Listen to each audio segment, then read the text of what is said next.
The entirety of going from now until retirement, picture it as like an ecosystem. Just it's a self-contained bubble. Okay. Now inside of that bubble, there's a math equation. There is a math equation. There's literally formulas and numbers and variables that will tell you how to go from now until retirement. But because there are variables, that means it's not fixed. And so I tell people we can do a couple of different things to get to the final number in retirement accounts that we need to successfully step into retirement. If you kind of play that backwards, you know that there's a lower number, a lower number, a lower number. If you follow that graph all the way backwards, you get to today. But we get to design the path as we go. So we can, and I say some people like to save the same amount every month from now until retirement. And that's totally fine. And if we want to plug that in the formula, we can.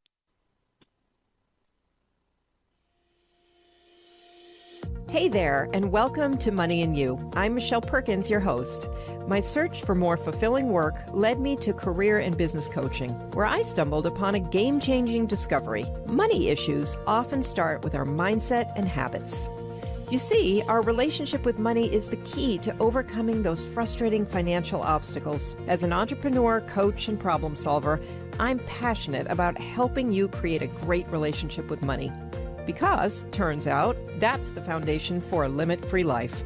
Each week on Money and You, I speak with amazing guests about all things money, mindset, practical tips, and everything in between. We're here to give you new insights, education, and empowerment so money can be one of your favorite relationships. So join us for some lively conversations and let's transform your financial life together. Hello, hello. Welcome to another episode of the Money and You Show. So happy to be here with you all today and to bring on a terrific guest who I had a great conversation with, and I'm super excited that he's taking the time out of his busy life to share some of his insights with you. I am going to read something that caught my eye on his website, which is Second Comma. His name is Mark Hansen, and one of the little sections on there when I was looking for more about Mark is one that jumped out at me, and it says, "What I do is help you take a breath," which I think is so important around money. As a financial planner specializing in single income families, his goal is to free up your time and your mind by moving some of the most complex financial items off your plate. So, Mark, welcome. We're going to have you go a little further into that, and we'd love to know kind of how you got to the place where you wanted to do that for people. Yeah. Yeah. Well, thank you for having me on. I really appreciate it. I would say my path into this is much more of into financial planning. It's much more of a discovery than it is an intentional walk. It's much more of a meander. But where I found myself was in, let's call it corporate America, doing the typical 9 to 5 thing. And over the course of time, my career took me deeper and deeper into Microsoft Excel. And then people started hearing, oh, Mark's pretty good at Microsoft Excel. Mark runs the budgeting team. I wonder if he can help me with my personal budget. And so people would come in and they'd say, hey, can you help me? And I say, of course, of course. I really wanted to help as many people as I could. And so we'd talk about some stuff. And this continued on.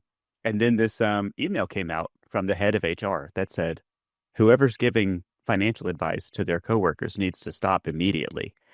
And I thought I might be in the wrong career. I wonder if I'm in the wrong career. And so flash forward a couple of years and here we sit, Mark Hansen, Second Comma, and I love helping people be more intentional with their money and try to take finances and as best we can put it on the back burner so they can free up our time.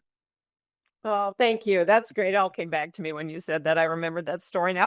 So, yeah, that is super cool. I also think it's very interesting, sort of philosophically, that the HR person wanted you to stop immediately sharing valuable money information with people because that's the way our society works with money. Is like, let's not educate people. Let's not help each other or have money conversations and then we'll be great.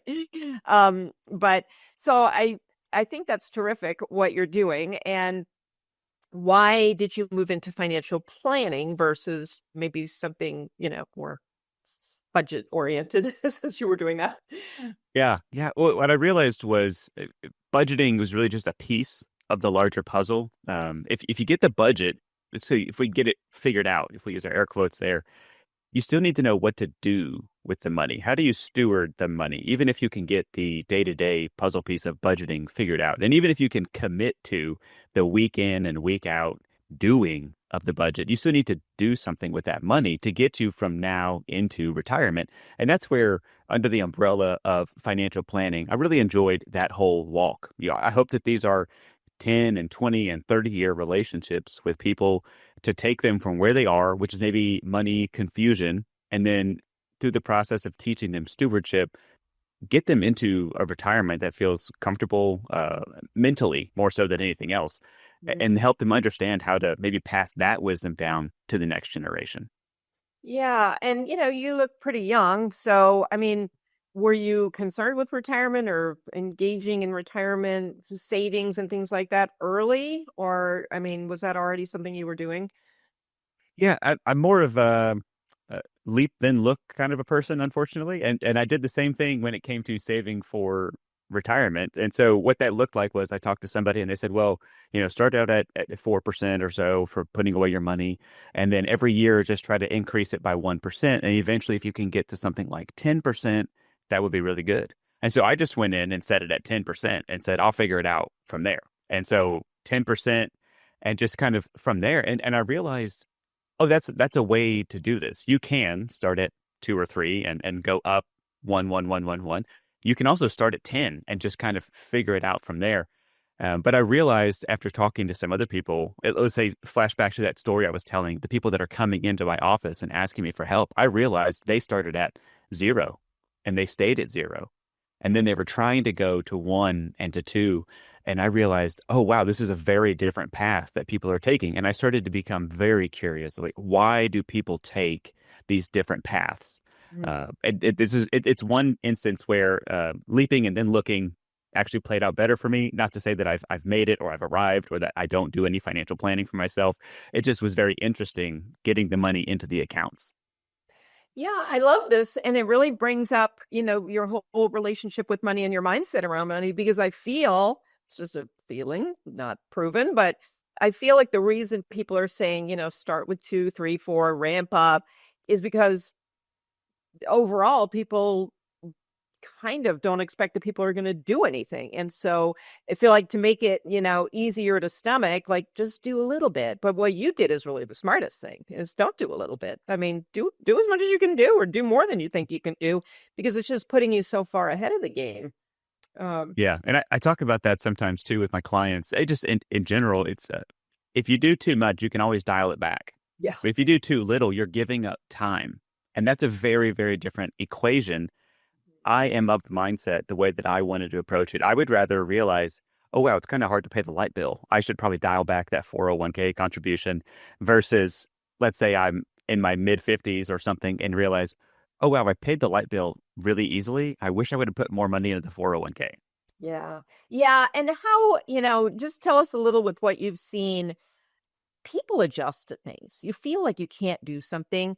And, it's like the idea of the automatic withdrawals. I mean, if you're automatically sending, however much to your investment account every month, you do forget about it. I mean, it is weird. It's a psychological thing. I mean, I guess if you were really, really, really struggling, maybe not. But for most people, if you're working and you have an income and you do these things that are sort of happening without you doing much, you just adjust, so I don't know, what do you see, how do you implement some of those strategies in what you do? Yeah. Well, I think we see that principle everywhere all the time. As in, if you pay for something like Netflix, eventually you don't realize you're paying for Netflix anymore. Okay. And maybe we think a little bit larger. If you went to the exact same vacation every year, you might find yourself becoming bored of that destination. And I realized it doesn't specifically matter how many dollars we attach to a specific thing. If it happens enough and that cadence continues, we don't realize that the money's going wherever it's going. And so then if we just say, okay, so pretty much any money that I spend on pretty much anything, I will eventually forget that I'm spending the money there. Then it is simply orienting and sequencing how the money comes out of our account and where it goes And if we can get the money going to the places that we want it to go first, and then we forget that we're doing something really good, I mean, that's a back burner platform that I can really get behind. Yeah, I love that. I think it's one of the coolest things you can do with your money. And your example of Netflix, oh my gosh, I literally just this last American Express bill tried to go through and see what the subscription thing is crazy. I mean, if I got rid of half the subscriptions and just, I mean, I wouldn't know that they were gone and I could use that money for something else. So anyway, that's a great example. We're all doing it, so we can all see it. Let's go back to the budgeting for just a minute because a lot of what I'd help people with are the fundamentals like that. I try not to call it budgeting because that term is just, so whatever. But what a spending plan, whatever you want to call it. So I just heard a really other great term for it that I can't remember, but it was like something magical, like to make it really enticing. But it's all kind of the same. It's really just I always say you need to know how much it costs to be you. So, you know, there's not a lot of judgment put on that. There's not a lot of right or wrong. It's just how much is it costing you right now to be you? And then what do you want to do with that information? But I feel like those kinds of fundamentals people have to put in place before they can really be successful investors and kind of go to that next step. I mean, to me, a lot of it is understanding your relationship with money, your beliefs, your ideas, the things limiting you inside your head. And then you have to put the fundamentals in place, and then you can sort of be a successful investor. But what's your that's my own little philosophy. What is yours? I think I think you said something really interesting there, and I take that same approach of what does it cost to be you, and then I always tell my clients when we start talking about household cash flow and kind of where's the money going, everybody thinks I'm about to tell them don't ever go to Chick-fil-A again, cancel Amazon Prime, and don't ever turn your TV on again. And I tell them none of those things matter to me.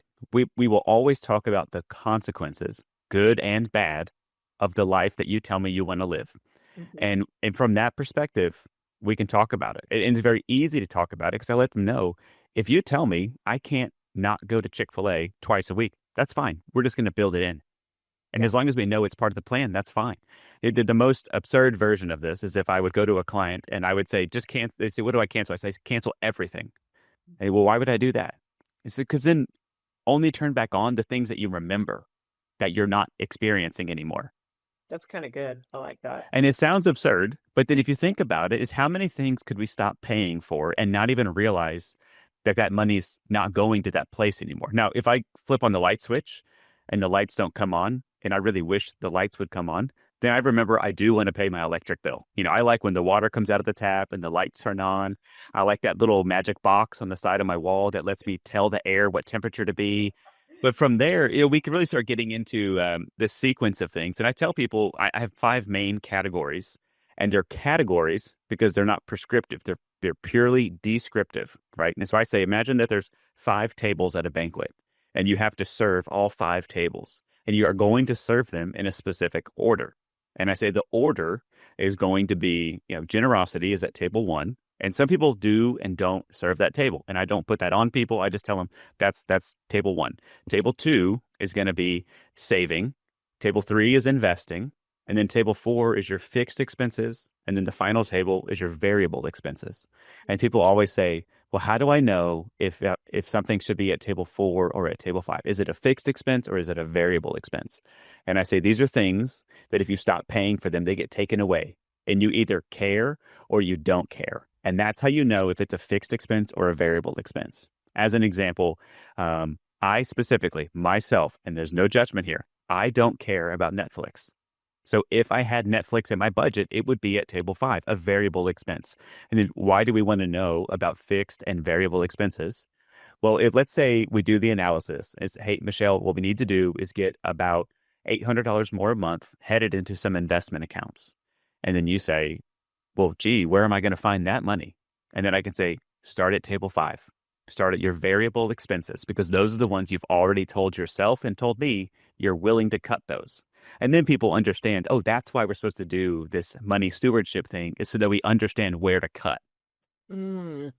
That's great. I love the tables. I love that whole analogy. It's really easy for people to see. And I wish we talked about money more in this way, where people can relate to it, they can visualize some things, and you put it in a way that's not scary. It's like, here are your variable expenses. Like you figure it out, you choose, you know. I mean, and just knowing that there are that many variable expenses. I just had this conversation with my daughter, and she was so you know, saying there's no she has a pretty good salary, but she's like, there's no way I could, you know, live in this town with, you know, without some help from me. I still pay for a few things. Um and I thought about it, and it's like we kind of went through that exercise a little, and there's a lot she'd have to stop doing. But truly it's variable stuff, you know, Yeah. that you're engaging in, buying, whatever. And I think we lose because we build our lives around all of these things and we're comfortable, but we don't feel like we're not going crazy. I'm not running to Beverly Hills every 5 minutes and buying a new purse, but I so it starts to feel like you forget how much of that really you don't need to be doing. If you want to, you can. Like you say, I think the whole reason budgeting got a bad name is because people did think it meant cut things out of your life. And it's really more just have your information. I mean, you know, yeah. Yeah. I love what you said too. It reminded me when my office is in the middle of being redone, but I couldn't redo it without taking every single thing out of it. And then, like you said, I'm trying to only bring in the things I really want. It was chock full of stuff that I really didn't need anymore. So that's a great way to do it. I feel like Yeah. kids, credit cards and starting over and seeing what I have. Yeah. Yeah. The worst way to go about it would be just cancel all of your credit cards and wait till the mail starts showing up. And then it's like, oh, I do want to pay for that. Oh, yeah, that's right. I know. It's great. But the thing is, you can do all that. And unless you make some new decisions about what to do with the savings that maybe are coming from this, because that's the easiest thing for people to do is find savings and then just find new ways to spend it. So that's Yep. where the discipline comes in. And how Yep. do you feel about discipline? I think this is something else that I tell people all the time when I view my role as a financial advisor. My one of my biggest fears is that people would take their one life, they would take the hours of that life, they would work very hard, and they would dedicate their time, and they would trade those hours for dollars, and then they would waste the dollars. And that's all I'm trying to point people out. I'm just trying to show them you got those dollars by trading your time, your wisdom, something. Yeah, as you climb the chain, so to speak, you get to trade your wisdom more so than your manpower, but you are trading something for dollars. And if you want to waste the dollars, that's okay. Please don't maybe watch it. But I'm trying to let people know this money didn't just show up in your account. You know, if you're really blessed, somebody else, maybe in your lineage, traded their time or their wisdom for the dollars. I try really hard to help people see that full circle view, if that makes sense. Yeah, it makes a lot of sense. And I love this idea of being a steward for people's money because we don't tend to always do that for ourselves. It depends on, you know, sort of your money personality and the way you operate with money. But there are people who very quickly get rid of any additional money that comes their way. And then there are other people who squander it and don't really live their life. And I mean, there's a lot of different, you know, money beliefs and consequently personalities out there. Um, what's a good balance to you between saving, spending, living your life, not living your life? Yeah. I explain this to my clients pretty frequently that the entirety of going from now until retirement. Picture it as like an ecosystem. Just it's a self-contained bubble. Okay. Now inside of that bubble, there's a math equation. There is a math equation. There's literally formulas and numbers and variables that will tell you how to go from now until retirement. But because there are variables, that means it's not fixed. And so I tell people we can do a couple of different things to get to the final number in retirement accounts that we need to successfully step into retirement. If you kind of play that backwards, you know that there's a lower number, a lower number, a lower number. If you follow that graph all the way backwards, you get to today.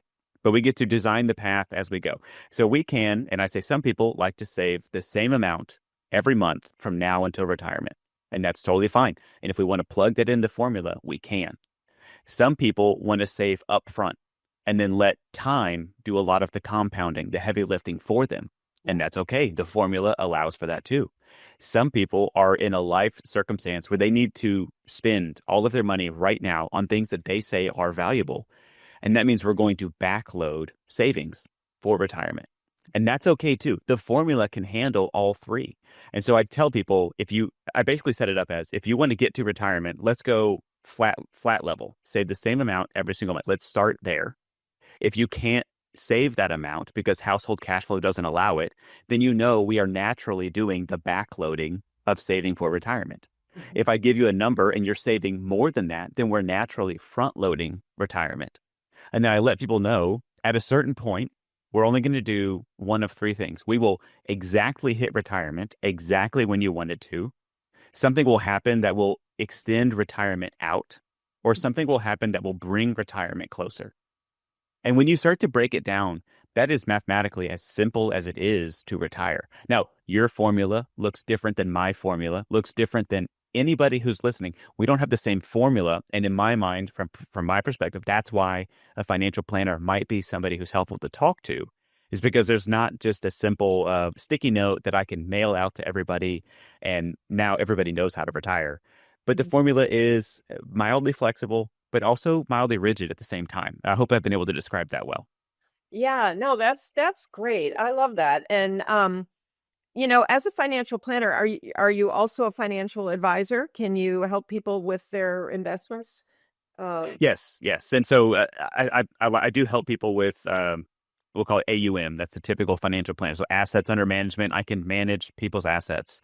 Sometimes there's not a lot of A to put under M, if that makes sense. And we're trying to maybe figure out a budget to get things directed into the correct accounts. And that all falls under the idea of what do I call that? Fee for service is what I technically call it, but that's financial planning. And so there is the advisor, there is the planning. For me, they're pretty interchangeable, but there's two things that I can offer to people. If you have money saved up, I can help manage that. If you need to understand, how do I take the dollars that come into my bank account and put them into the assets that need to be managed or turn them into that? That's all financial planning. And there's a lot of help that I can provide around there. But I do provide both of those services. I think that they're helpful. It's important to me to be able to walk, like I said, alongside somebody, which means I don't find a lot of enjoyment in just walking around looking for people that have already successfully saved for retirement and helping them keep that money. I really enjoy helping people direct that money, steward that money into their investment accounts. Yeah, I love that. And I do like the distinction between the planning and the investing, because I do think a lot of people don't realize that there are people like you who will help them, move to that point, and then, maybe also help them with their investing. But a lot of people do avoid the financial industry until they feel like they have enough to go talk to an advisor. And that's not what they should be doing, really. There was something I wanted to go back to here that you were discussing. Entrepreneurship. So you went from a corporate situation to being an entrepreneur, and I think I read that you help a lot of entrepreneurs as well. But there are some very specific financial issues that come up with entrepreneurs, especially, and maybe you experience this, but when you're trying to build your own business, it's hard that money is so directed back into the business. It's hard to even pay yourself, let alone pay yourself enough to invest. So any advice on that one? Yes, I do. So when I say single income families, typically that single income is coming from somebody who owns a business. And I find it so interesting that the people in general, not these people, as if not to section them off, but I'm trying to specifically talk about entrepreneurs. Entrepreneurs might be really, really good at running the widget factory or providing the service, and that they might be able to spin up in the best way a multi-million-dollar business.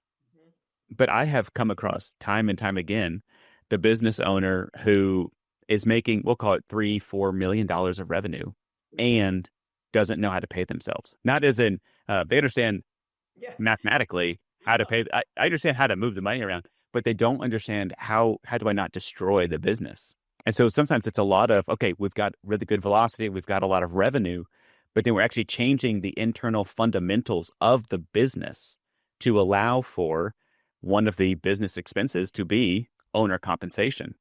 And so teaching people how to think about that, because again, the entrepreneur is typically very, very good at thinking, how do I build the business? How do I build the business? I have trained myself to become, how does the business pay the owner without jeopardizing the business? And I think that's a totally different skill set. Entrepreneurs are very, very good at certain things. And I think they become partially confused, partially embarrassed. Hang on, there's this thing that I'm not good at. And nobody likes to admit what they're not good at. And so it's kind of sneaky you have to kind of sneak into their mentality, if that makes sense. It's like, hey, Yeah. do you have these questions burning inside of your head, keeping you up at night? Yes. Why do you know that? So, because lots of other entrepreneurs also have those same thoughts. We should talk about that sometime. Yeah, that's great. And you're right. I think it's so, it's so important. And I feel like because we're kind of we get into habits and habit patterns. And so if you have a business and haven't paid yourself and you haven't really kind of gotten out of that struggle at some point, made some decisions that would allow you to see the business in the way that you're describing, it's hard. It only gets harder when you let it go too long. And then you feel like, well, I'm used to never paying myself at this point. So, Yeah, exactly. And that's where, again, single income. So I'm imagining a spouse situation and two people who have entered into marriage. It's got to be hard on the non-working, the non-earning spouse, both watching the entrepreneur, the earning spouse, spin out of control almost, or literally spin out of control sometimes with not working themselves more and more and more because that's the skill that they're really good at. And then it's the business can become the bad guy, but the business can't be the bad guy because that's how we pay the bills. And so then you get a lot of this tension. And if that continues to run for a long time, that can become a real area of strife. And I've seen some really, really good situations. I've seen some really, really bad situations. But I like stepping in and letting people know, okay, we're lost in the woods right now, but it's okay. It's because we can get back to the trail and we can go the direction we want. Right now, our current status is lost in the woods, but it doesn't mean that we live in the woods. It just means we need to get back on the trail. yeah, I love that. And I do think sometimes entrepreneurs will kind of give themselves an excuse too and think if I just build the business big enough, that'll be my retirement at some point. Yeah. And that's also I would not recommend, but I Well, if you think about that, if we play that out, okay, so now let's say Michelle. Michelle has this business. She's built it, built it, built it. She has never created the business to be able to pay her and to where she's more managing it. What Michelle has built is a job.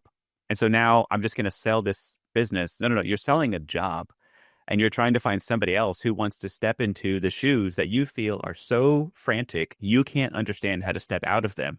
So just imagine a pair of shoes moving around at 80 miles an hour, and Michelle says, hey, do you want to put your feet in these? Nobody wants that.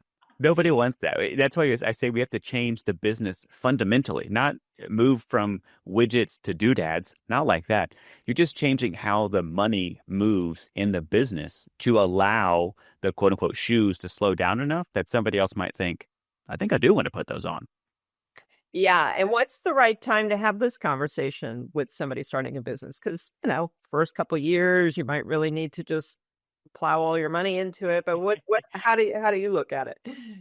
I look at it as, if people can get through the first 3 to 5 years, then they've turned the corner of building the business to maintaining the business, if that makes sense. So at first, the initial efforts of entrepreneurship, you are literally building this business, building the service model, something like that. The year 3, year 4, year 5, you're going to hit a level of comfort where it's more, you're trying to get more eyes looking at your service, looking at your product. And that's your next level of scaling. When you get to there, if you can turn that corner, because most people are going to either go out of business right here or create a business that will last time.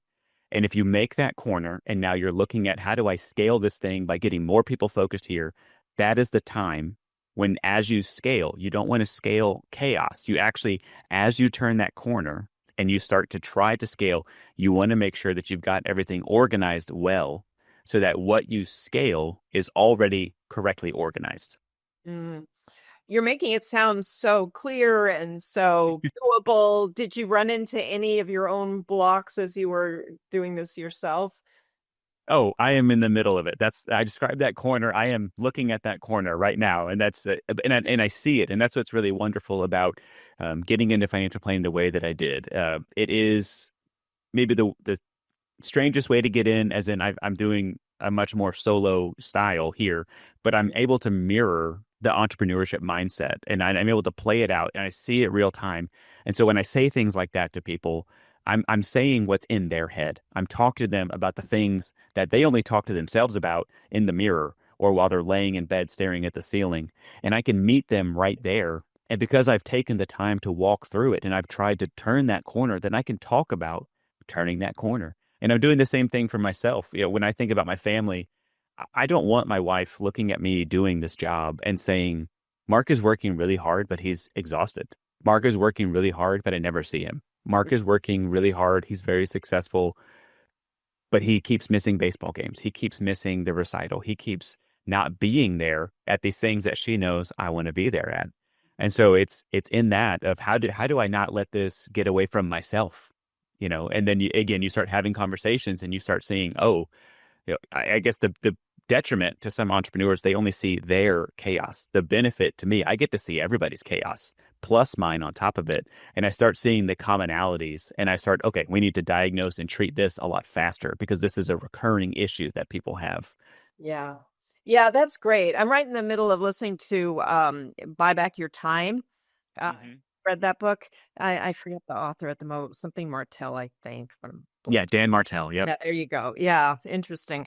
Um, so okay, I want to go back just for a second. We're almost out of time, sadly, but I want to talk about retirement for just a second again, because I've had a few guests on talking about kind of the new way to think about retirement. Like, maybe 65 is no longer like the age you should be looking at, or what can you do after retirement to continue generating income, or can you possibly save enough for retirement to actually retire?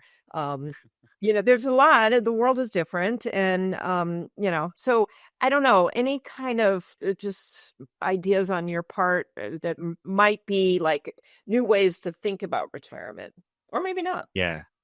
You know, I feel like I get caught up here because I think that this is the way people have always thought about retirement. But what I mean is this is the way I've always thought about retirement.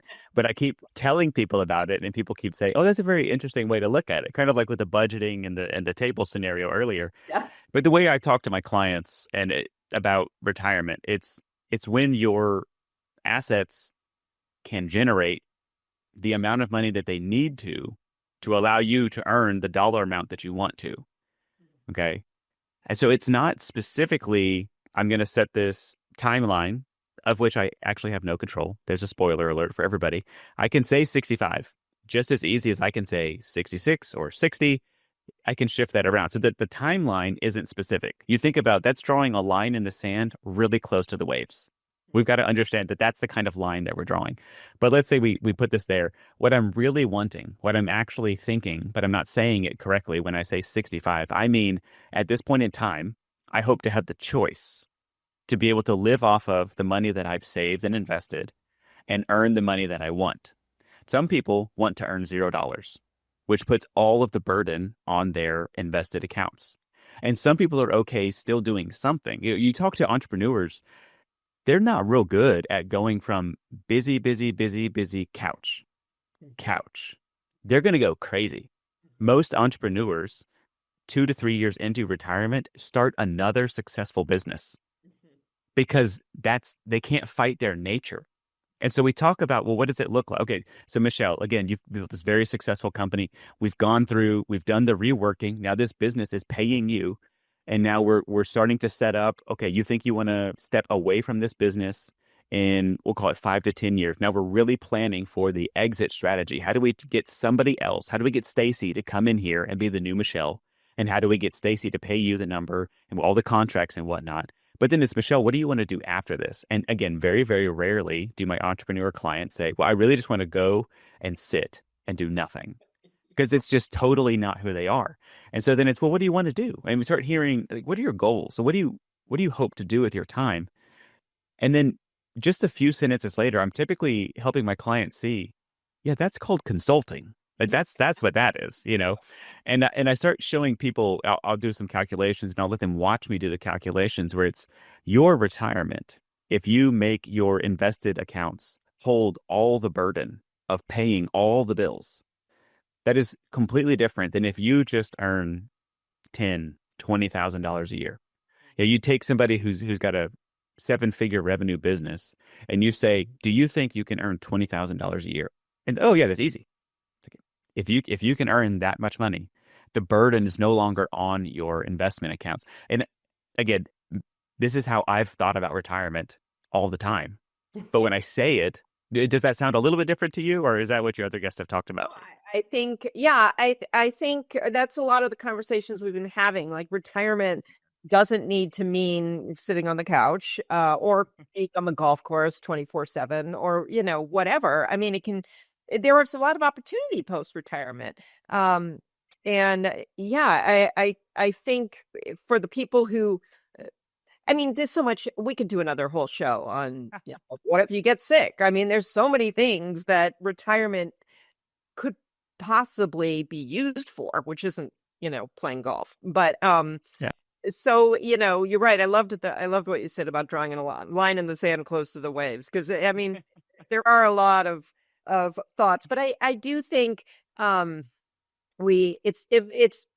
it's fun to think of it differently because I do think in the past, it was sort of, I mean, in some cases, kind of a death sentence to like work like a crazy person for 50 years and then stop. Like you say, that hard stop is like, people would die a couple years later. I mean, so I think that's not what you want. You don't want to save your whole life for that. So I do think it's important to be, kind of creative and innovative in that space too. While also, like you say, I loved what you said because having the choice is what all of this is about anyway. I mean, money is really just to give you choices and options and allow you to have that freedom. So this is just another space where, sometimes I don't know. It's almost like your financial life ends at that point where you retire and start using it. And it really shouldn't. You should still be doing financial planning in some way. Yeah. Yes. When I work with people, I'm typically working through two acronyms because I'm a big fan of acronyms. That's how my brain works. But I tell people we're looking at financial CPR, which is how do we take the cash flow and direct it towards retirement? And what kind of protection do we need while we go from this cash flow towards retirement? So that's a CPR. And that covers a lot of things. That's very simple. But if you just remember financial CPR, take the cash flow, direct it towards retirement. And what kind of protection do I need to get me into or towards retirement? And then the larger one that I have is my clarity process, where we're covering cash flow, legacy, asset protection, retirement, investment, tax planning, and your goals. I believe all of those, if you can cover that entire acronym, if you can fill out my entire process, then all the information is laid right in front of you. It's kind of like taking the puzzle box and dumping it out. It's not initially helpful. You actually want all the pieces oriented correctly. You want the picture facing up. And I think that's what financial planning does. It takes all the information out of your brain and it puts it on the table and it orients it to where all the pictures are facing you. And then you can start trying to put the puzzle together. And then you can start figuring out, well, what do I want to do? Do I want to pay the mortgage off early? Do we want a lake house? Do we want to send the kids to college? All those things are easier once all the information's on the table in front of you. Yeah. Wow. I love the way you describe things. I think people should call you just to hear you put it in visualizations that you're doing here. So, well, I hate to be finishing here. There's so much more to talk about, but thank you so much for being on. And can you tell people how to contact you? Do you help people all over the country? What's your Yeah, it was important to me getting into this. Again, if I was going to have as much control as I could try to have, I wanted a very nimble business. And so my whole setup is completely virtual. I meet with most of my clients. I'd say 99 point something % of my clients. It's all virtual, done via Zoom or phone call or text message. But if you want to find me, learn more about me, you can find me on LinkedIn. It's Mark Hansen. It's Hansen. It's not like the boy band from the 90s, which had an O. But yeah, Mark Hansen. You can see a lot of what I do there. That'll link you out to my website. You can read about me, how I help the Secret Service, which NFL team I'm part owner of, a couple little tidbits about me on there.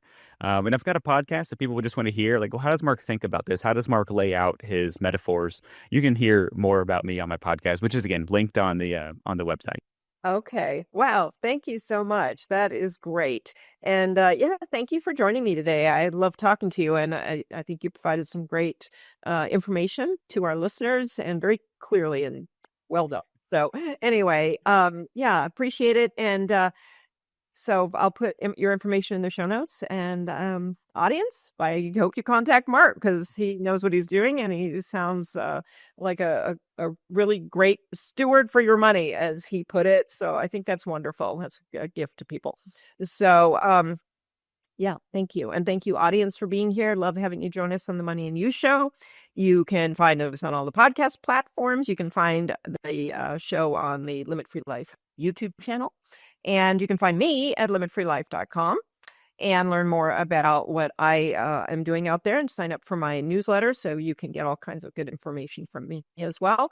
And yeah, thanks so much for listening. We would love it if you would share the show with your friends who could use a listen, and also rate and review the show so we can continue to bring on great guests like Mark. So thank you so much, and we'll see you next week.